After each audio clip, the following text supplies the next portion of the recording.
Hi, I'm Tanya Janca from SumGraph Community, and I am here with Calum at BSides Vancouver Island. I was talking to him, and he is doing some cool stuff. And I feel like if I even try to describe what you're doing, I'm going to not do a great job. So tell me the cool thing you're building. Yeah, my name's Calum. I'm building Trellant. Trellant is a secure environment where companies can deploy LLMs in a compliant and safe way. We work with companies of all sizes and scales, but typically hardened or regulated organizations that require hardened software. And we give them the AI policy to implement in their companies and understand what kind of data you should be able to upload to certain systems. And we also give them a private LLM instance. It's a greenfield for them to use in a safe way. So when you say in a safe way, if I go use ChatGPT and put lots of sensitive private data in there, is that bad, Calum?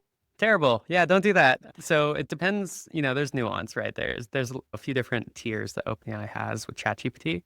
The free and the personal tiers, don't do that. Definitely don't.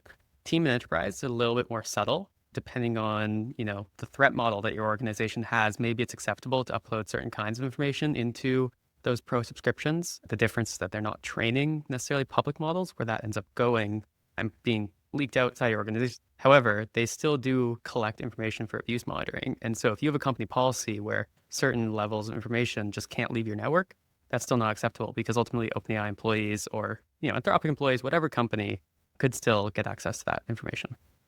And we all know that our providers never, ever, ever look at our data. That's not a thing. No, never been an issue. So what about shadow AI is the idea that a dev goes and just adds an AI to your app that they're building without telling you, without permissions, probably without licenses, and then you might get sued.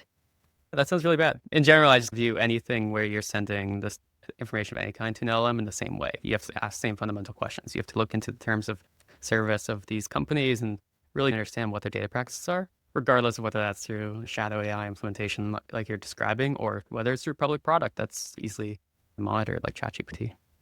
I feel like if you're going to help companies create policies, first of all, that would help them not have a ton of shadow AI. You could help them use LLMs more effectively. We do a lot of work to help companies do use case discovery. It tends to start with software developers. That's a really common initial use case where it's like, hey, there are very clear ways that this can help with developers' workflows. And then a lot of times we work with data teams to help them, maybe they need ad hoc reports and they need to write some SQL, but they're not actually familiar. We help them do those sorts of things too. So let's say I'm a software developer and I'm like, ooh, LLMs, those seem exciting. And I want to start learning and I don't want to make bad habits. Do you have any suggestions of maybe where I could start learning or maybe some things that I should not do? Yeah, so I think it's important to be able to use these systems, get familiar with them and learn. I fully recommend that people try tools like ChatGPT. I don't think that it's bad innately. And so I recommend you try and experiment it with personal projects and learn that way. I think that as a way of getting started with these things, it's totally viable, even with the knowledge that they're going to use your data. But, Google's also monitoring your searches. And we kind of accept that there's a level of privacy being broken with tools, but sometimes that's worth the trade-off. I still think it's worth experimenting with these tools and highly recommend you do so. Thank you so much, Calum. This is really exciting, and I'm very excited about what you're building. People should go check it out.